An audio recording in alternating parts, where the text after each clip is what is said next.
So now let's proceed to the next part or next section. So we have considering fraud and error in an audit of financial statements. So for this part, our references include the PSA 240. So the responsibilities of auditor relating to fraud in an audit of financial statements, as well as PSA 260, communication with those charged with governance, and PSA 330, our responses to assess risks. So fraud and error, we consider the risk of material misstatements in the financial statements resulting from fraud or error. So because these two, frauds and errors, so are the main reasons or sources of misstatements in the financial statements of our client. So the difference between the two so lies on the intent behind the omission, commission, or misstatement.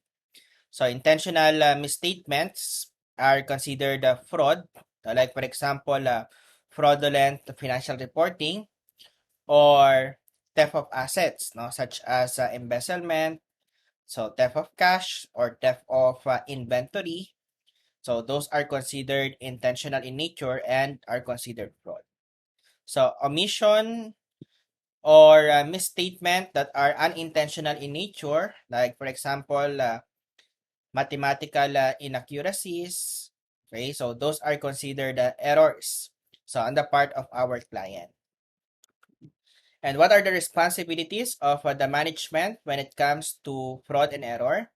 Now, take note that the primary responsibility for the prevention and detection of fraud, even error, rests with the management and those charged with governance.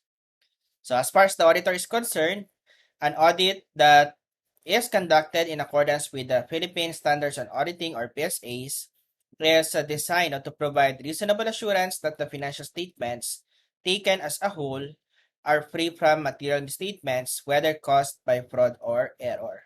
So, meaning to say, guys, when we talk about responsibility of the auditor, so we have equal responsibility. So, with respect to fraud or error, so meaning our responsibility would be to detect material misstatements in the financial statements, regardless whether it arises from fraud or from error. Okay? So, it's incorrect to say that our responsibility with respect to detecting fraud is more important compared to our responsibility in detecting error. So our responsibility is equal. So we have the same responsibility, which is to detect material fraud and material error in the financial statements. Okay? But if the question is which is more difficult to detect, so that's the time that we will normally answer fraud. Generally speaking, frauds or fraudulent actions are more difficult to detect compared to error. So why? Because normally when when fraudulent actions are committed, there are actions, no, specific actions performed by the perpetrator to conceal the fraud. So that makes it more difficult to detect compared to error. But if we talk about responsibility, so equal responsibility. So responsibility would be to detect material misstatements or to provide reasonable assurance that the financial statements are free from material misstatements, so whether due to fraud or error. Okay, so here is the discussion about the inherent limitations of audit. So the one that we were talking about earlier.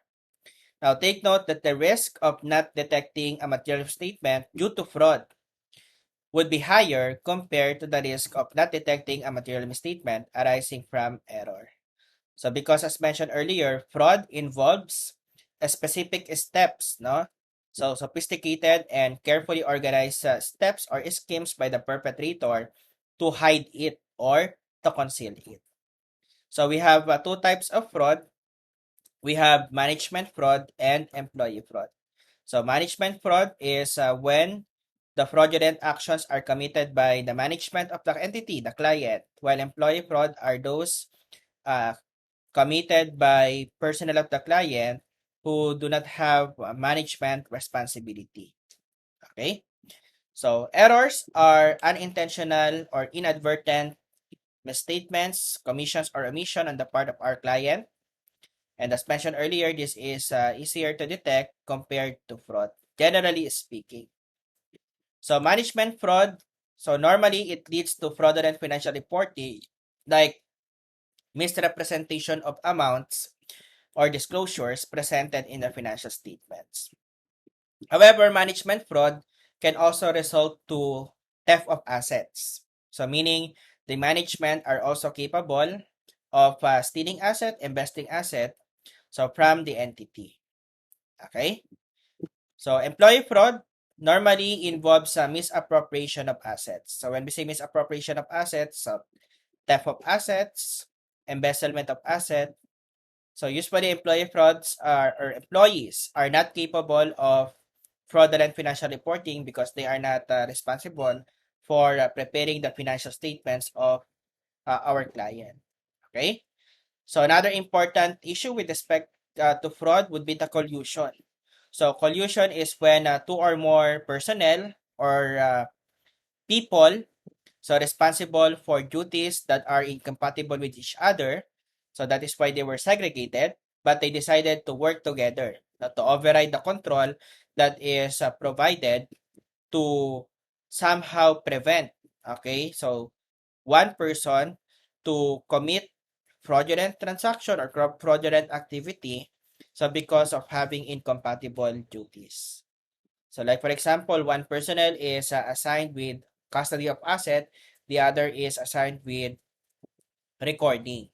Okay, so that there will be check and balances separate from the custody of asset and the recording. But if they decided to work together to override the control, so meaning to say they misappropriated the asset and the one responsible for recording did not record that misappropriation. So in that case, that would lead to collusion and successful carrying out of the fraudulent activity. Okay? So earlier we said that the risk of not detecting fraud is higher compared to the risk of not detecting error. And between management fraud and employee fraud, usually it's more difficult to detect management fraud. So compared to employee fraud.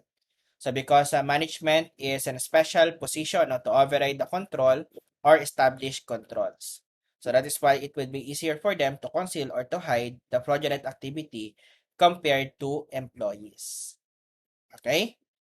So that is why when we assess the combined risk of a material misstatement, so we have to consider how the financial statements might be materially misstated. So whether resulting from error or resulting from fraud. But with respect to assessing material misstatement arising from fraud, so we have to consider whether there's a presence of what we call fraud risk factors. So fraud risk factors are situations or circumstances that are normally present when frauds are committed. So usually our red flag there, so would be this three component of fraud, or as they call it, the triangle of fraud. So one is pressure or incentive on the part of personnel or the management. So opportunity, like for example, a lack of established controls and rationalization. So reasoning, no, like for example, so the other employee is doing it, the management is not providing enough remuneration or compensation. That's the reason why I am stealing from the company. Or the management will say that other companies are doing this, so otherwise we will not be competitive. So that those are example of rationalization. So usually if these three are present, so then that means that there's a high chance that fraud could be committed. And therefore, so because it's difficult to detect these types of activities, so we always have to rely with our professional skepticism. So using our professional skepticism, we have to be alert on matters that could increase the risk of material misstatements arising from either error or fraud. So that is why we have to be alert with circumstances that will make us suspect that the financial statements are materially misstated, like the presence of those fraud risk factors. Okay, and we also should be alert with the evidence that we have obtained that can bring into question the reliability of management representation. So for example, as mentioned in our previous discussion, we normally obtain evidence from different sources. So in case they are inconsistent or there are inconsistencies, so with respect to the evidence that we have obtained, so we have to consider that information in determining whether material misstatements are already present or not in the financial statements of our clients. What would be the effect on our risk assessment? So we have to consider how the financial statements might be material misstatement arising from fraud or to error. By number one, so considering the existence of fraud risk factors. So normally during planning, during risk assessment, if we believe that there would be fraud risk factors present in that account or class of transactions or presentation of disclosure, we document that. Also, we document that so that we can address it once we have encountered it during our audit. And of course, the use of professional judgment. So here are just some list, no, or examples of fraud risk factors that we can encounter when we perform our audit procedures. Like for example, discrepancies in accounting records. So like earlier in my example, so one of the first steps that we do when we perform substantive test in each of the account balances or class of transaction or presentation and disclosure would be to compare the general ledger and the subsidiary ledger. So if there will be a difference, so another, we have employee access to records or systems that are inconsistent with their authority.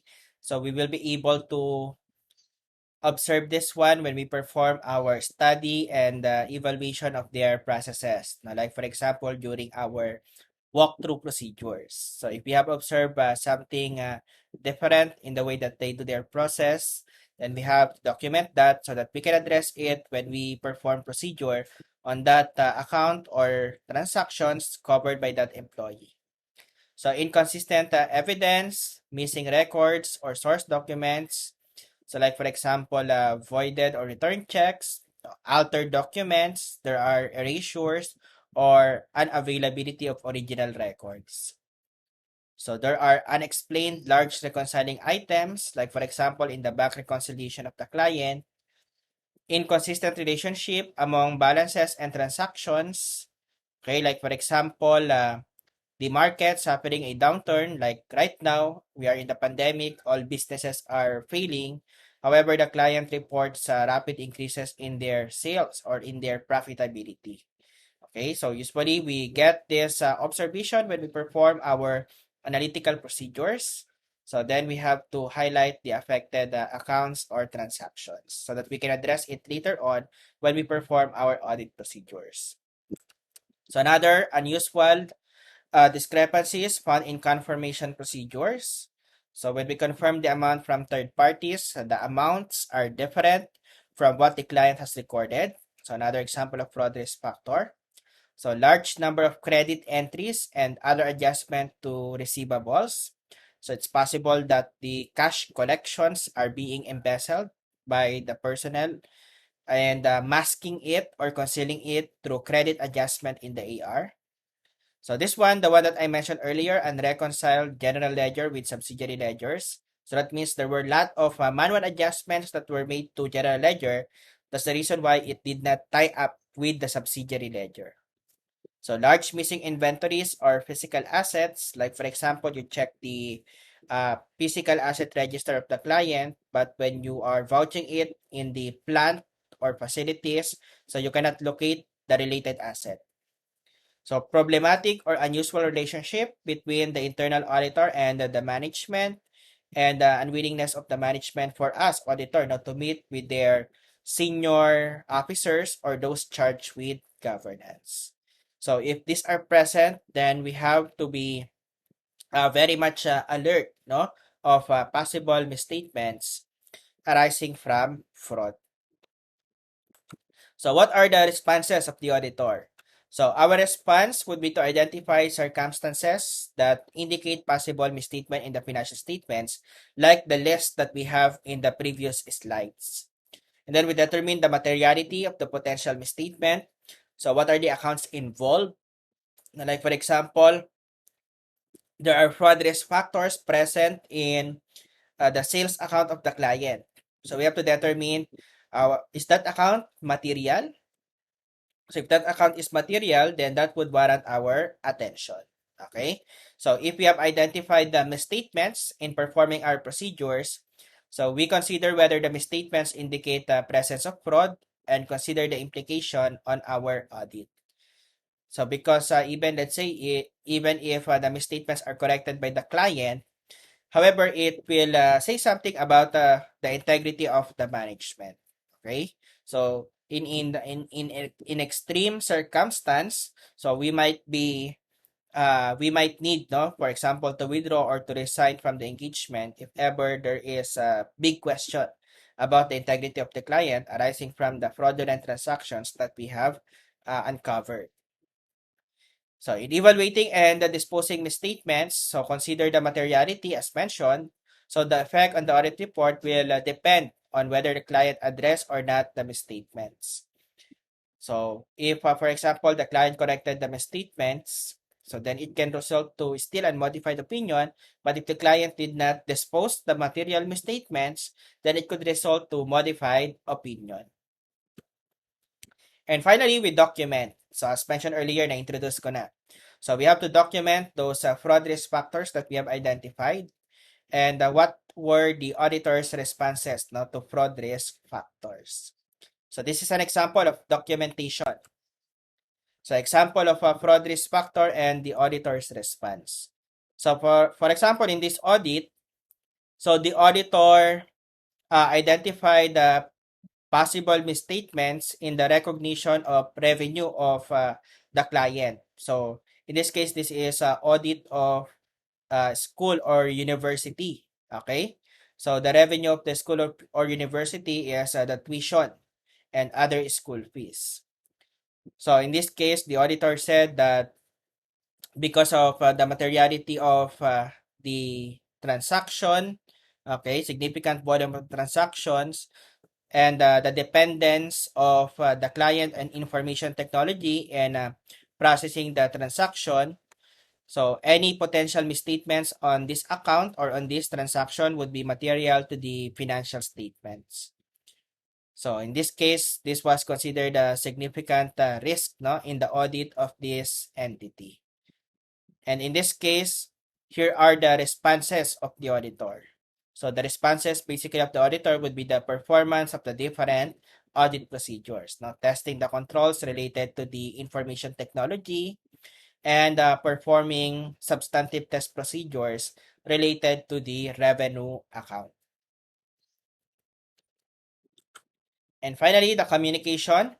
So the auditor should consider its a responsibility to communicate information so relating to errors identified, fraud to management, so those charged with governance, and in some circumstances the regulatory and enforcement agencies. So we'll discuss this later. Now, when to communicate error, fraud, to whom to communicate errors, identify the fraud. Okay, so but ultimately it will depend on professional judgment of the auditor, but we have a guidance so that we will discuss later. So before that, so what are the matters that are required to be communicated to the appropriate level of management and if applicable to those charged with governance? So we have questions regarding the competence and integrity of the management. So normally this one is to those charged with governance, including this one of fraud involving management.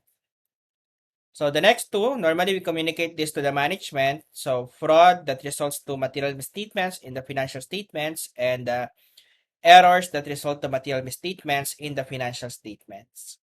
So we also communicate to those charged with governance and if applicable to the appropriate level of management, misstatements that indicate material weaknesses in internal control. So including design and operation of the client's financial reporting process. And we also report misstatements that may cause future financial statement to be materially misstated. Like, for example, let's say a design of the client's process is flawed. Therefore, it could result to future material misstatements, not only for the current period. Then we have to report that also. We have to communicate that also. So, next. So, what would be the communication or nature of the communication process of the auditor resulting from these material misstatements? So with respect to communicating misstatements resulting from errors, we normally communicate this to the appropriate level of management. Again, normally the communication of misstatements resulting from errors would be communicated only to the management. However, if there are uncorrected misstatements, so meaning misstatements that the management did not correct, so because the management said that they were immaterial, so those information should be communicated to those charged with governance. So again, misstatements resulting from error communicated to management. Uncorrected misstatements that the management deem as immaterial should communicated to those charged with governance. Now, with respect to communication of misstatements arising from fraud, so we normally communicate misstatements arising from fraud or whether we suspect fraud in the process of our client to the management and those charged with governance regardless of materiality. So, meaning to say whether material or not, we communicate existence or possible existence of fraud to the management and those charged with governance. And in dealing with the fraud, no, we also advise our client to, for example, consult with their legal department, with their legal counsel regarding on how to resolve that fraud that exists in their operations or company. Now, with respect to communication to third parties, take note that we are duty bound under our Code of Professional Ethics for Professional Accountants or Code of Ethics for Professional Accountants not to divulge information to third parties. So because remember, these regulatory and enforcement authorities are part of those third parties. So we normally are not allowed not to divulge information to third parties unless there is a consent from management or when it is required by laws or regulation. So therefore, our duty of confidentiality can be superseded by laws and regulations in effect. Like for example, in the case of AMLA or Anti-Money Laundering Act. So wherein we are expected to report na certain infractions or incident so to the AMLA authority. So same thing if we are auditing bank or insurance company. So under the supervision of BSP, Insurance Commission, SEC. So there are matters that we need to report to those enforcement agencies. And when we report to them, that's not a violation of our confidentiality duty. So because that is required by law or regulation. And finally, if there are certain, let's say, fraud or incident that will result for us or on our part as auditor to be unable to complete our engagement, then we have to discuss it with the management and those charged with governance. We also have to consider our professional and legal responsibilities, and if possible, we have to withdraw from the engagement. Okay?